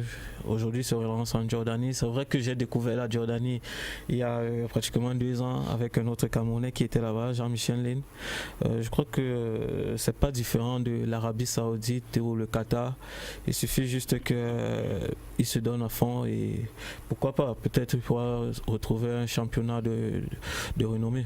Le lien indomptable de la semaine, il s'appelle... Aboubacar Vincent. La semaine dernière, on avait dans notre rubrique d'un indomptable Clinton Dié. Et cette semaine, c'est Vincent Aboubacar. À l'image là, il a été sacré meilleur joueur du mois au Portugal. C'est là un autre trophée qui honore le Cameroun en général et en particulier ce digne joueur et ex de Société de Coton Sport de Garoua. Léger, vous l'avez connu particulièrement à l'époque, quand on a des acquaintances déjà, vous officiez encore du côté de Garoua. Bien sûr, je crois qu'on a couvert ces matchs lorsqu'il évoluait ici au Cameroun avec Coton Sport de Garoua. C'était un attaquant très très talentueux. Je ne suis pas surpris de la progression qu'il connaît actuellement. Vous savez que l'année dernière, il a terminé champion de Turquie avec le Beşiktaş. Il était sous prêt. Il est rentré au FC Porto où il est lié sous contrat. Il y avait plusieurs clubs qui le voulaient. Le FC Porto, à travers son entraîneur Sergio Conceição, a décidé de le garder. Aujourd'hui, il est en train de claquer des performances en un point fini. Je crois qu'il a 5 buts. C'est le deuxième meilleur buteur de la Liga Zagreb. Je crois que c'est un très très bon joueur. Il est sur une bonne pente. Je crois que c'est un garçon sur qui on peut compter pour le ballon d'or africain. Vous savez, ça fait très longtemps, depuis l'époque de Samuel Eto'o, il n'y a pas un Camerounais qui s'est distingué à ce point. Je crois que si d'aventure il y a un Camerounais qui peut postuler ou alors qui peut prétendre à ce sacre individuel, je crois que c'est Vincent Aboubacar. Il est en train de monter en puissance. Presque tous les matchs, que ce soit en Ligue des Champions, il brille, que ce soit en championnat, il brille également. Sauf que au niveau de l'équipe nationale, ça ne se passe pas comme il faut. Mais je tiens à vous rappeler que c'est généralement lui qui permet aux Lions d'inscrire des buts. La preuve en est que lors du dernier match en équipe nationale, celui qui a inscrit le but contre le Niger au stade Omnisport de Yaoundé. Il a transformé un penalty. Je crois que c'est un très bon joueur. Il a une très très belle technique. Je crois qu'il n'est pas au bout de la surprise. Il va continuer à nous surprendre. Oui, moi je voulais simplement dire, tout à l'heure on parlait de coach Hugo Boss. Et voilà donc un joueur qui a tout ce braga, un joueur qui a le volume de jeu. Petit des talents. Voilà, petit des talents qui arrive à l'équipe nationale, qui est remplaçant. Pendant la CAN, il était remplaçant. Et vous me dites que ça c'est un coach qu'on doit. Et il est très mal utilisé. Moi tout à l'heure, avant d'y arriver ici, j'ai eu un petit retard tout simplement parce que Canal Plus Sport montrait les prouesses d'Aboubacar Vincent. Ça veut dire que j'ai même oublié qu'il fallait que j'arrive. Donc, puisque demain il sera titulaire, moi je dis, votre coach là. Qu'on poursuivez. Merci d'être venu, Eric Gimbous. Je rappelle que vous avez perdu malheureusement votre nièce la semaine dernière. Vous n'étiez pas sur le plateau. D'aucuns ont constaté votre absence, qui se justifie d'ailleurs. Nous accompagnons dans votre douleur. Et je formule mes vœux de condoléances pour. Merci à toute l'équipe de DBS. Et je crois quand même que ça a été trop difficile parce que s'il faudrait qu'on perde sa vie alors qu'on en donne à une autre, ça devient trop compliqué. Mais bon, je crois que le Seigneur l'a voulu ainsi. Et puis, je crois que d'ici 3 semaines, quand même, elle sera accompagnée à sa dernière demeure. Vraiment, beaucoup de courage. Merci. Merci à vous. Merci, Ludo. J'ai mis particulièrement votre merci léger. Particulièrement. Mes condoléances au frère Gimbous. Merci, mon frère. Merci de partager ce plateau. Déjà que je ne connaissais pas Gimbous, je crois que aujourd'hui j'ai fait une très très belle connaissance. Merci. Jock, nous avons fait plusieurs plateaux. Francis également. Vous, c'est une amitié vieille de 15 ans. Je crois que c'est un plaisir. On se connaît par cœur. De passer cette émission avec vous. Alors à vous aussi également, Francis Bakapa. Je ne vais pas vous remercier, mais je vais remercier un auditeur, téléspectateur, qui nous regardait depuis l'Italie. Et j'ai reçu les photos via Internet, Jean-Baptiste Ndiétieux, qui nous regardait depuis l'Italie. Et c'est à lui que je dis merci de nous avoir écoutés pendant 1h30, le temps d'un match de football. J'espère revenir encore ici, là. C'est vrai que depuis pratiquement 3 semaines, j'ai des invitations, mais les routes qui se coupent ces derniers temps. Allons-y vite, nous sommes en train d'être coupés là finalement. Merci beaucoup Francis Bakaba et puis avec plaisir de se retrouver la semaine prochaine. Jackson Jock, le proverbe et en clôture. Ah oui, il n'y a pas de proverbe ce soir. Je voulais simplement réitérer mes amitiés à tous ceux qui étaient sur le panel. Et quoi, je pense que ce sera une autre fois la semaine prochaine. Mesdames, Messieurs, merci de nous avoir suivis de bout en bout. À la technique, Alain K, Marie Stella, Hippolyte Wandi, Dalibiaz rassurés ont été invités Ringimbous, Léger Tientu, Francis Bakaba et Jackson Jock. Merci à Alexis Yangwa, Bénédicte Youssoufa et Serge Eto, Jean-Baptiste de l'Italie. Nous vous remercions de nous avoir encore suivi ce jour. Mesdames, Messieurs, point final de cette émission de l'Arène Olympique qui entre en gare. Prochain rendez-vous lundi prochain. Portez-vous bien, passez une excellente semaine et surtout, restez en compagnie des programmes de DBS Télévision qui se poursuivent. À demain et très bonne nuit à tous.